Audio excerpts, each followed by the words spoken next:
Now यहां पर अब बहुत ही इंपॉर्टेंट एक और कंसेप्ट है पीरियोडिक एंड अपीरियोडिक सिग्नल्स में, वो है आपका कि सपोज करिए आपको कोई सिग्नल xt दिया हुआ है जो इस तरीके से लिखा हुआ है cos 2πt ut।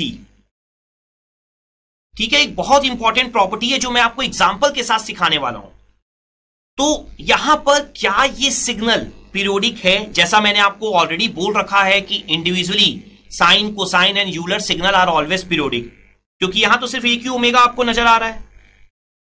तो यहां पर अगर इस सिग्नल को आप ध्यान से देखें ना, तो इस सिग्नल में कुछ तो अलग है। वो क्या है आपका कि ये सिग्नल जो है वो ut से मल्टीप्लाइड है। अभी तक हमने कोई भी ऐसा सिग्नल नहीं देखा आज के लेक्चर में जो ut से मल्टीप्लाइड हो। तो ut का एप्लीकेशन हमने प्रीवियस लेक्चर्स में बहुत बार देखा है। ut क्या होता है? ut जब भी किसी सिग्नल से मल्टीप्लाइड होता है तो वो सिग्नल को सिर्फ और सिर्फ पॉजिटिव साइडेड बना देता है, मतलब उस सिग्नल का नेगेटिव पार्ट क्या हो जाता है? 0। अब देखिए, अगर आप एक सिंपल कॉस सिग्नल को ड्रॉ भी करें तो देखिए कॉस सिग्नल आपका कुछ इस तरीके से ड्रॉ हो जाएगा। और पीरियोडिक का क्या मतलब होता है? पीरियोडिक का मतलब यह होता है कि उसे नेगेटिव साइड भी इसी तरीके से बनना चाहिए। लेकिन आप देखिए, जैसे ही आप ut से मल्टीप्लाइड करेंगे, ये तो आपका बन गया cos थीटा या cos ओमेगा टी का फॉर्मेट। लेकिन अगर आप ut वाला फॉर्मेट बनाएं तो सिग्नल आपका सिर्फ और सिर्फ इतना बन जाएगा, मतलब cos omega T into ut, और ये क्या था आपका? सिर्फ और सिर्फ cos ओमेगा टी। तो आप देख सकते हैं यहां पर कि जो आपका सेकंड वाला सिग्नल है वो तो नेगेटिव साइड है ही नहीं। हमारी जो पीरियोडिक सिग्नल की डेफिनेशन है वो क्या है? हमने पीरियोडिक सिग्नल की डेफिनेशन ये लिखी हुई है, xt is equal to x t plus minus k T. हमने यहां पर प्लस माइनस यूज किया हुआ है, आप देखिए, मतलब पॉजिटिव साइड भी रिपीट होना चाहिए और नेगेटिव साइड भी रिपीट होना चाहिए। तो यहां तो नेगेटिव साइड पूरा 0 है, तो रिपीट कहां हो रहा है आपका? तो इसका मतलब क्या है? इसका मतलब यह है कि अगर कोई सिग्नल सिंगल साइडेड है, सिंगल साइडेड मतलब या तो ut से मल्टीप्लाइड है या u ऑफ माइनस टी से मल्टीप्लाइड है, तो वो ऑलवेज क्या होगा? अपीरियोडिक होगा। तो आप यहां पर एक बहुत इंपॉर्टेंट कंक्लूजन लिख सकते हैं, single sided signals are always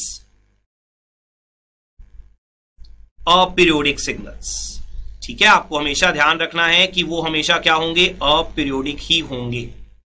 clear? सो यहां पर जो आपका ut है या u ऑफ माइनस टी है, जब भी आपको दिखे आप डायरेक्ट बोल देंगे अपीरियोडिक।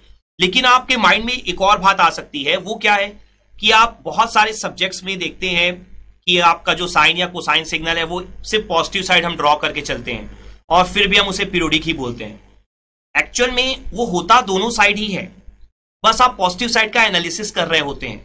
हमेशा ध्यान रखना, अगर ut आपको दिख रहा है तो आप आंसर लिख सकते हो अपीरियोडिक। आपको बिल्कुल सोचना नहीं है कि आपने बाकी सब्जेक्ट्स में क्या देखा है।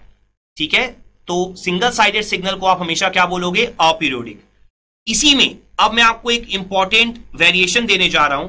सपोज करिए आपको कोई ऐसा सिग्नल लिखा हुआ है, xt is equal to E1 of cos 2πt ut। तो क्या ये पीरियोडिक है कि ये भी अपीरियोडिक ही होगा? आप बोलेंगे ये तो अपीरियोडिक ही होना चाहिए क्योंकि ut से मल्टीप्लाइड है। बट कुछ तो फिर अलग है इस क्वेश्चन में। क्या अलग है इस क्वेश्चन में? देखिए, यहां सामने E1 वर्ड यूज किया हुआ है, कुछ तो मीनिंग होगी इसकी भी। तो देखिए, अपने आप हमें कंक्लूड नहीं करना है, ठीक है, हमें एक बार बना के देख लेना है सिग्नल को कि E1 निकाल लेने के बाद क्या सिग्नल में वाकई ही ut रहेगा भी कि ut हट जाएगा? क्या सिग्नल वाकई सिंगल साइडेड रहेगा कि सिग्नल डबल साइडेड बन जाएगा? तो एक बात चेक जरूर कर लेना है। ठीक है, तो आप देखो cos 2πt ut तो ऑलवेज सिंगल साइडेड ही होगा, लेकिन cos 2πt ut आपका सिग्नल नहीं है ना, उसका E1 पार्ट आपका सिग्नल है। तो हो सकता है ना उसका E1 पार्ट जो है वो डबल साइडेड बन जाए। तो एक बार चेक कर लेते हैं। तो देखिए यहां पर E1 एंड नॉट सिग्नल हमने प्रीवियस लेक्चर्स में स्टडी किया हुआ है। E1 एंड नॉट सिग्नल क्या होता है आपका? E1 सिग्नल के लिए आपका जो फॉर्मूला होता है वो होता है xt plus x of minus T divided by 2। ठीक है, ये स्टैंडर्ड डेफिनेशन है। अब आप इस xt से कंफ्यूज मत होइएगा, जिसका आपको इवन निकालना है वो xt है। तो बेसिकली यहां पर xt means cos 2 pi t ut। ठीक है, तो इससे आपको इवन पार्ट मिल जाएगा। तो जब आप इवन पार्ट कैलकुलेट करेंगे, even of cos 2 pi t ut, तो आपका क्या आ जाएगा आंसर? आपका आंसर आ जाएगा cos 2 pi t ut। That means जिसका इवन निकालना है वो xt प्लस t की जगह माइनस टी पुट करना है फिर आपको, तो cos 2 pi minus T u of minus T divided by कितना हो जाएगा आपका 2। ना यहां पर अब अगर आप आंसर को देखें तो ये हो जाएगा cos 2 pi t ut। Now cos minus theta क्या होता है हमारा? cos माइनस थीटा होता है cos थीटा, सेम रहता है। तो ये हो जाएगा cos 2 pi t u of minus T divided by 2। तो आप देख सकते हैं जो cos 2 pi t है वो कॉमन आ रहा है आपका, बाय 2 भी कॉमन आ रहा है, अंदर क्या बच रहा है आपका ut plus u of minus T. और अगर प्रीवियस लेक्चर्स आपने अच्छे से समझा हो तो यहां पर हमने बहुत डिटेल में ut plus u of minus T का एनालिसिस कर रखा है। हमें पता है कि ut plus u of minus T किसके इक्वल होता है? आपका 1 के इक्वल होता है। तो यहां पर जो आपका आंसर निकल कर आएगा वो आएगा cos 2 pi t divided by 2। हमें पता है कि पीरियोडिक एंड अपीरियोडिक सिग्नल में एम्पलीट्यूड का कोई भी इंपॉर्टेंस नहीं होता है। तो बेसिकली आपको सिर्फ किस पे फोकस करना है? ओमेगा पे। और साथ ही साथ चेक कर लेना है कि सिंगल साइडेड है कि डबल साइडेड। तो आप देख सकते हैं यहां कोई ut नहीं है आपका, ut आपका हट गया, ut plus u of minus T कितना हो गया? 1 हो गया। सिंपली ओमेगा कितना है आपका? 2 पाई। तो टाइम पीरियड कितना हो जाएगा? 2 pi upon 2 pi, that means 1 second. तो आपने इस पॉइंट को आई थिंक बहुत अच्छे से समझ लिया होगा कि सिंगल साइडेड सिग्नल तो आपके अपीरियोडिक होंगे, लेकिन सामने अगर कुछ एक्स्ट्रा बोला है और करने के लिए तो आप पहले करके देख लीजिए, फिर डिसाइड करिए कि पीरियोडिक है कि अपीरियोडिक। सो आई थिंक आपको ये पूरा कंसेप्ट अच्छे से क्लियर हो गया होगा सिंगल साइडेड वाला। Let's have a quick knowledge check now. अब हम देखेंगे कि अगर 2 से ज्यादा सिग्नल्स हैं आपके पास, अभी तक हमने जितने भी एग्जांपल किए या जितने भी कैलकुलेशन किए वो 2 सिग्नल्स के लिए किए हैं। अब मान लीजिए अगर आपके पास 3 सिग्नल्स हैं, ठीक है, तो आप किस तरीके से चेक करेंगे कि सिग्नल पीरियोडिक है कि अपीरियोडिक है, या फिर आप पीरियड कैसे निकालेंगे? तो मैं अब यहां पर एक सिग्नल ले रहा हूं जिसमें आपको टोटल 3 ओमेगा मिलने वाले हैं। तो सपोज करिए आपका सिग्नल है 6 cos pi by 7t plus pi by 3 plus 10 sine 5 pi by 6t plus pi by 4 plus 7 cos 6 pi by 5t plus pi by 6। So अगर मैं यहां पर सॉल्यूशन पार्ट में जाऊं तो अब आप देखेंगे कि यहां पर आपके 3 सिग्नल्स हैं, कॉस, साइन, फिर कॉस। अगेन मैं आपके लिए रिपीट कर रहा हूं कि आपको एम्पलीट्यूड की तरफ बिल्कुल ध्यान नहीं देना है, ना ही फेस की तरफ ध्यान देना है। आपका पूरा फोकस होना चाहिए ओमेगा की तरफ। ओमेगा क्या है? जो टी के साथ मल्टीप्लाइड होगा। तो देखिए पहला टी के साथ क्या मल्टीप्लाइड है? Pi by 7। तो ओमेगा 1 कितना हो गया? Pi by 7। ओमेगा 2 कितना हो गया आपका? 5 पाई बाय 6। ओमेगा 3 हमारा कितना हो जाएगा? 6 पाई बाय 5। ठीक है, तो इस तरीके से आप ओमेगा 1, ओमेगा 2 और ओमेगा 3 आइडेंटिफाई कर लेंगे। नाउ इसके बाद नेक्स्ट आपका टारगेट क्या होगा? T1, then T2, then T3। ठीक है, आप चाहें तो T1, T2, T3 प्रोसेस का यूज करके भी कैलकुलेट कर सकते हैं। तो आप अगर प्रोसेस से ट्राई करना चाहते हैं तो आपको यहां पर अब 2 रेशियोज मिलेंगे, T1 बाई T2 और T1 बाई T3। तो सबसे पहले हम T1 निकाल लेते हैं। तो T1 क्या हो जाएगा आपका? 2 pi upon omega 1 pi by 7, 2 pi 5 pi by 6, 2 pi divided by 6 pi bye 5।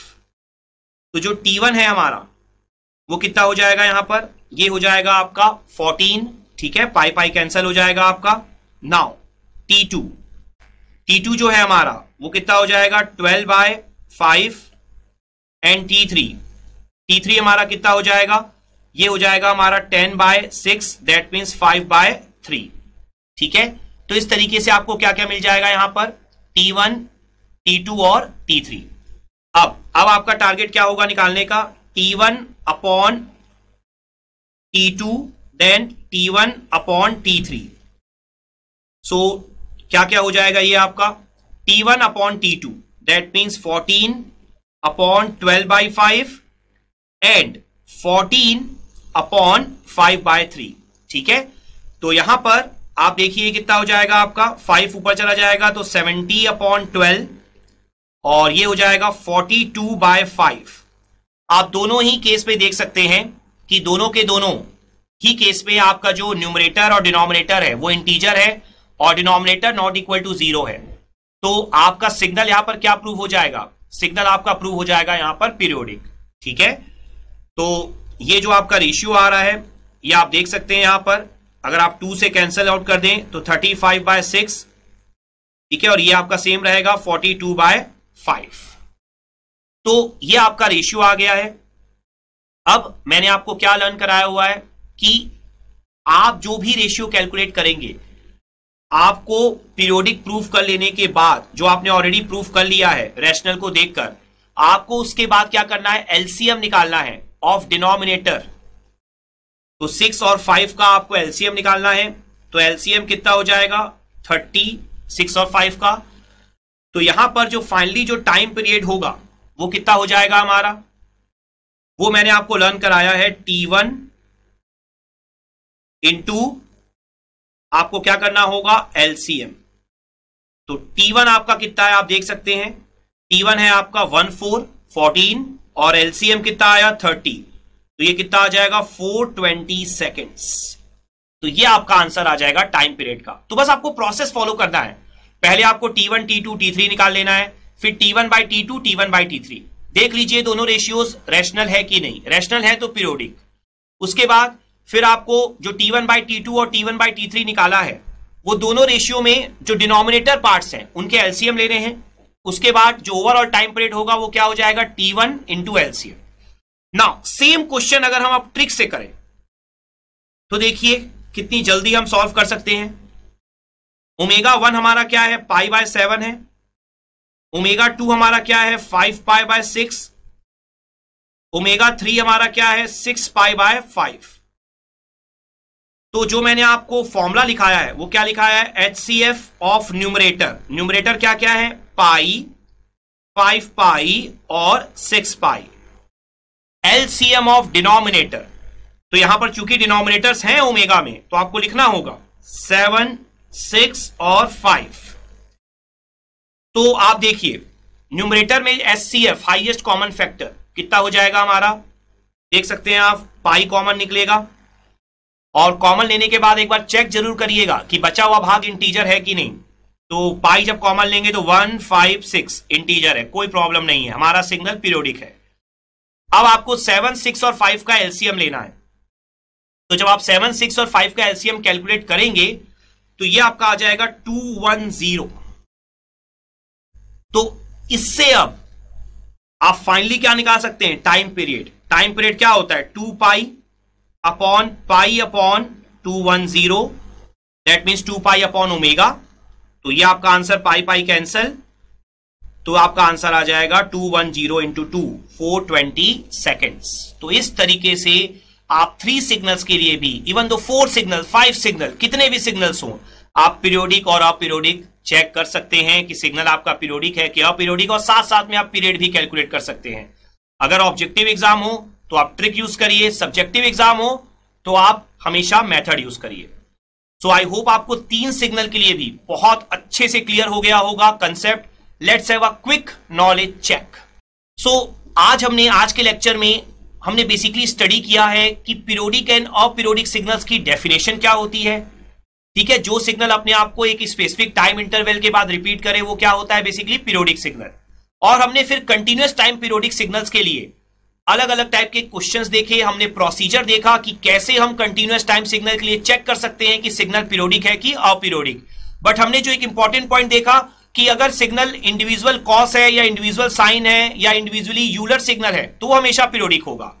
उसके बाद हमने ये भी लर्न किया कि अगर सिग्नल आपका ut या u ऑफ माइनस टी से मल्टीप्लाइड है तो वो आपका कभी भी पीरियोडिक नहीं होगा। That means single sided signal जो है वो ऑलवेज क्या होंगे, आपके अपीरियोडिक होंगे।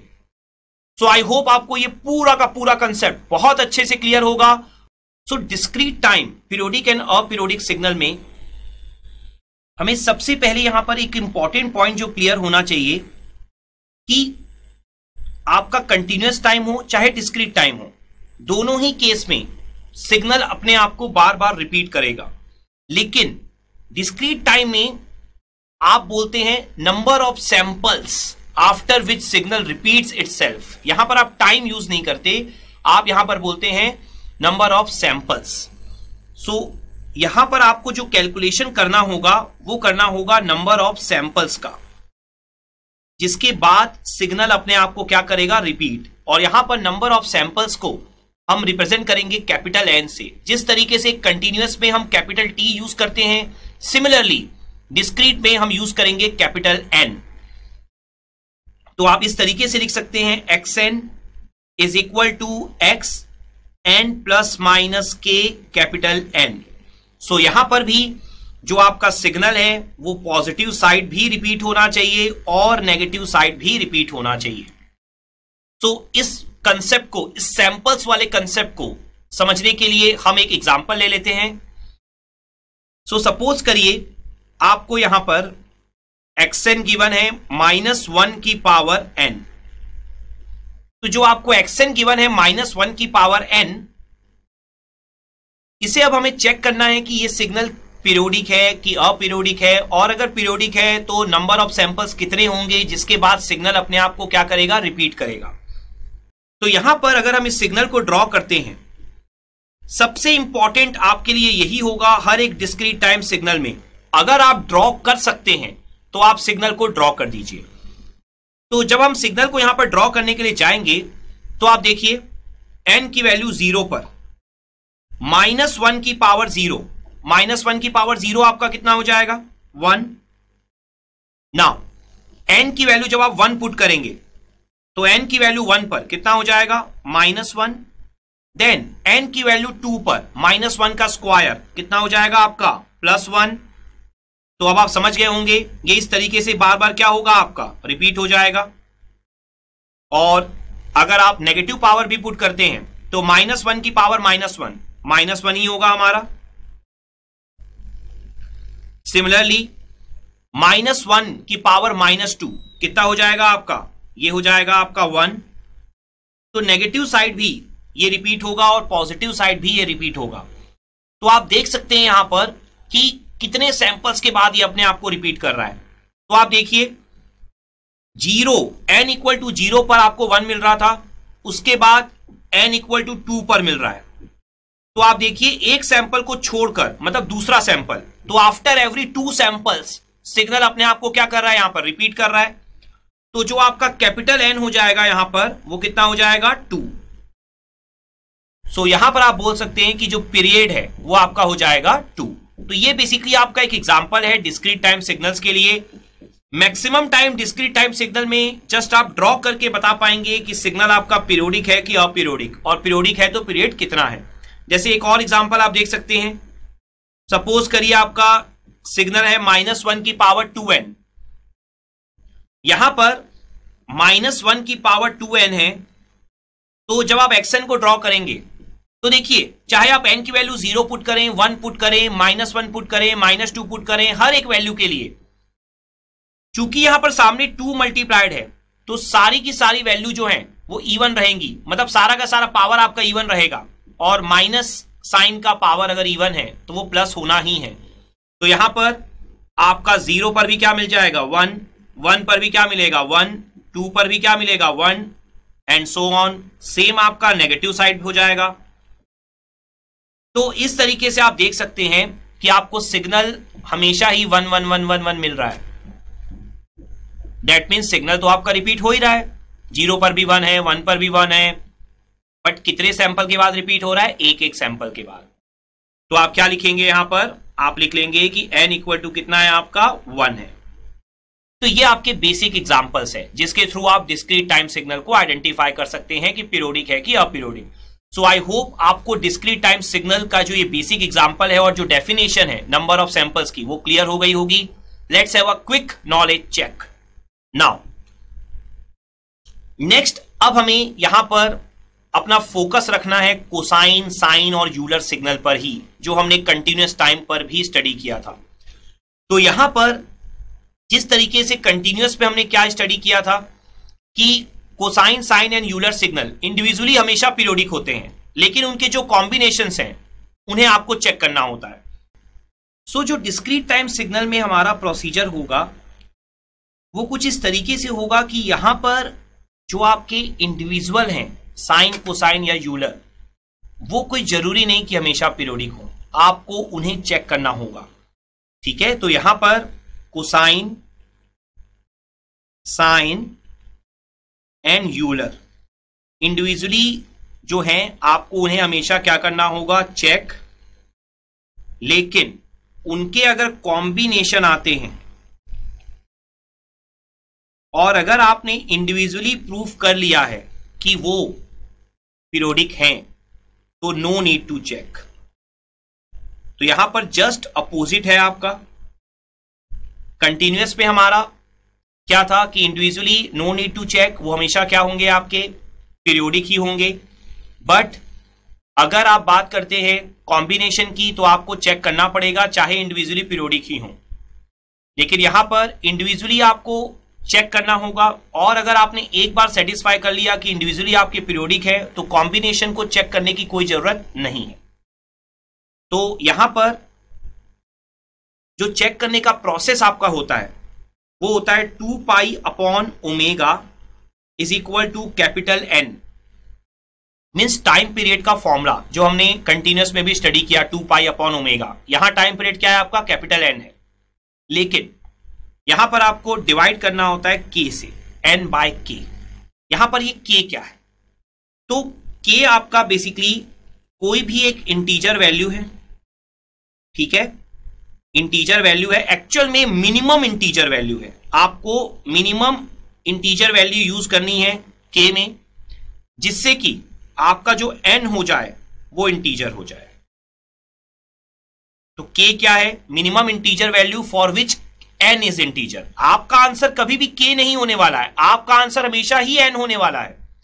लेकिन आपको K अपने आप से ऐसी एक इंटीजर वैल्यू सेलेक्ट करनी है, मिनिमम इंटीजर वैल्यू, जिसके लिए कैपिटल N इंटीजर हो। और अगर K की कोई ऐसी वैल्यू पॉसिबल नहीं है जिसके लिए कैपिटल N इंटीजर हो तो सिग्नल आपका नॉन पीरियोडिक हो जाएगा। इंडिविजुअल कोसाइन, साइन और यूलर भी नॉन पीरियोडिक हो सकता है इन केस ऑफ डिस्क्रीट। ये हमें हमेशा ध्यान में रखना है। जैसे कि यहां पर मैं आपको एक एग्जांपल देता हूं। सपोज करिए आपका xn है cos 8 पाई n। ठीक है, तो यहां पर आप देख सकते हैं ओमेगा हमारा कितना है? ओमेगा हमारा हो जाएगा 8 पाई, और ओमेगा 8 पाई निकाल लेने के बाद अब आपको फॉर्मूला यूज करना है 2 pi upon omega is equal to n by k। तो 2 pi upon omega n by k कर लेने के बाद अब आप देखिए यहां पर क्या आएगा? n बाई k आपका आ जाएगा 2 pi upon 8 pi. That means n by k आपका आ गया यहां पर 1 बाय 4। तो जो आपका n बाई k 1 बाई 4 आया है, तो ये जो 1 बाई 4 है वो इंटीजर नहीं है ना। तो आपको अब k की एक ऐसी मिनिमम इंटीजर वैल्यू, k भी इंटीजर होना चाहिए, ध्यान रखना है आपको, ऐसी इंटीजर वैल्यू पुट करनी है जिसके लिए कैपिटल N इंटीजर हो। कैपिटल N इंटीजर ही क्यों होना चाहिए? क्योंकि कैपिटल N क्या है? नंबर ऑफ सैंपल्स है। तो नंबर ऑफ सैंपल्स तो हमेशा इंटीजर ही होंगे ना। अगर मैं काउंट करूं नंबर ऑफ स्टूडेंट्स कितने हैं, तो नंबर ऑफ स्टूडेंट्स तो हमेशा इंटीजर वैल्यू में ही होंगे। 5 होंगे, 10 होंगे, 20 होंगे, 100 होंगे। सेम नंबर ऑफ सैंपल्स हमेशा क्या होगा? Integer value. तो आपको n हमेशा इंटीजर मिलना चाहिए। तो यहां पर k की कौन सी ऐसी वैल्यू पुट करें? Integer value. तो k अगर आप 4 पुट करते हैं तो आप देख सकते हैं 4 और 4 कैंसल होगा, और n आपको कितना मिल जाएगा, 1 मिल जाएगा। तो आपका आंसर अगेन k नहीं है, आपका आंसर क्या है यहां पर, आपका आंसर n है। तो इस तरीके से आप आंसर कैलकुलेट कर सकते हैं। नाउ एक और एग्जांपल यहां पर देखते हैं। सपोज करिए xn आपको दिया हुआ है cos 8n, सपोज करिए आपको ये एग्जांपल दिया हुआ है। तो यहां पर ओमेगा कितना हो जाएगा, 8, तो 2 पाई अपॉन ओमेगा, तो 2 pi upon 8 is equal to n by k. तो n बाई के हमारा कितना आएगा, पाई बाय 4। तो अब आप अगर देखेंगे तो k की वैल्यू चाहे आप 1 पुट करें, चाहे 2 पुट करें, चाहे 3 पुट करें, चाहे 4 पुट करें, कोई भी वैल्यू आप पुट कर लीजिए, यहां पर आपका n कभी इंटीजर नहीं आएगा, क्योंकि आपको k की वैल्यू जो पुट करनी है वो इंटीजर में ही करनी है। तो इंटीजर वैल्यू पुट करने पर पाई तो कभी कैंसिल हो नहीं पाएगा। तो जब पाई कैंसिल ही नहीं होगा तो n के आंसर में हमेशा पाई होगा, तो n का आंसर हमेशा नॉन इंटीजर होगा। तो इस केस पे आपका सिग्नल जो हो जाएगा वो हो जाएगा नॉन पीरियोडिक। तो इस तरीके से ये एग्जांपल था ये शो करने के लिए कि आपका इंडिविजुअल साइन या कोसाइन भी नॉन पीरियोडिक हो सकता है in case of discrete. Now यहां पर अगर मैं नेक्स्ट एग्जांपल आपको दूं, सपोज करिए आपको दिया हुआ है cos 8 pi n and cos 6 pi n, ठीक है। तो ओमेगा 1 यहां पर है आपका 8 पाई, ओमेगा 2 आपका है 6 पाई। सो यहां पर जैसा मैंने आपको बोला कि आपको इंडिविजुअली चेक करना है, अगर इंडिविजुअली वो पीरियोडिक हैं तो कॉम्बिनेशन पीरियोडिक है कि नहीं ये आपको चेक करने की जरूरत नहीं है। तो इंडिविजुअली आप चेक करेंगे दोनों को आप इस तरह से ट्रीट कर सकते हैं कि दोनों आपके अलग अलग क्वेश्चंस हैं। तो 2 pi upon 8 pi is equal to n by k. Similarly 2 pi upon 6 pi is equal to n by k. Pi और पाई कैंसल, तो ये कितना बचेगा आपका 1 बाय 4। यहां पर भी पाई और पाई कैंसल, तो ये कितना बचेगा आपका 1 बाय 3। तो यहां पर आप देख सकते हैं k की वैल्यू 4 के लिए n कितना हो जाएगा, n हो जाएगा आपका 1। यहां पर k की वैल्यू 3 के लिए अगेन n कितना आ जाएगा, 1 आ जाएगा, ठीक है।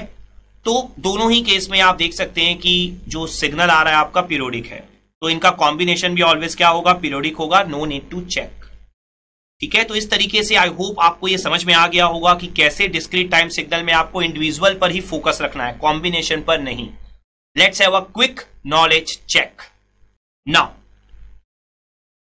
नेक्स्ट अगर मैं यहां पर एक एग्जांपल दूं आपको जिसमें हमें कंटिन्यूअस टाइम सिग्नल गिवन है लेकिन हमें पीरियड निकालने बोला है डिस्क्रीट टाइम का, ये काफी अलग टाइप का क्वेश्चन होगा आपके लिए। सपोज करिए आपको यहां पर एक सिग्नल गिवन है xt, ठीक है, और इस सिग्नल xt के लिए आपको यहां पर बोल रहा है कि आपने इस सिग्नल xt की सैंपलिंग की है एट सैंपलिंग फ्रीक्वेंसी 300 हर्ट्ज, ये आपको गिवन है। और इस xt की वैल्यू भी आपको गिवन है 10 sign 100t plus pi by 4, ये आपको गिवन है।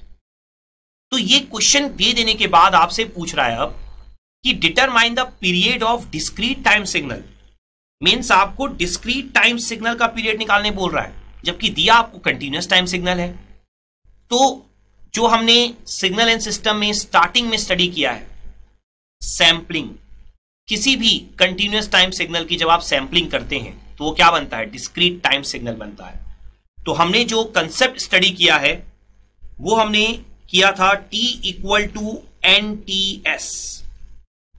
जब भी आप सैंपलिंग करते हैं t इक्वल टू NTS करते हैं तो कंटिन्यूअस टाइम सिग्नल आपका बन जाता है डिस्क्रीट टाइम सिग्नल। तो यहां पर जब आप t equal to NTS put करेंगे तो ये आपका हो जाएगा x NTS is equal to 10 sine 100 NTS plus pi by 4। और ये जो आपकी फ्रीक्वेंसी दी हुई है क्वेश्चन में वो क्या है, सैंपलिंग फ्रीक्वेंसी है। और ये जो आपका TS है टीएस आपका क्या होता है, सैंपलिंग टाइम।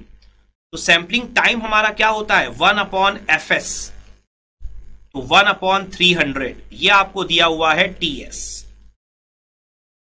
तो जब आप वैल्यू पुट करेंगे x of NTS is equal to 10 sin, basically जब आप टीएस पुट करेंगे इक्वेशन में तो 100, अब आप देखिए n एज इट इज रहेगा, टीएस की वैल्यू देखिए क्या है 1/300, तो आपने पुट कर दी यहां पर।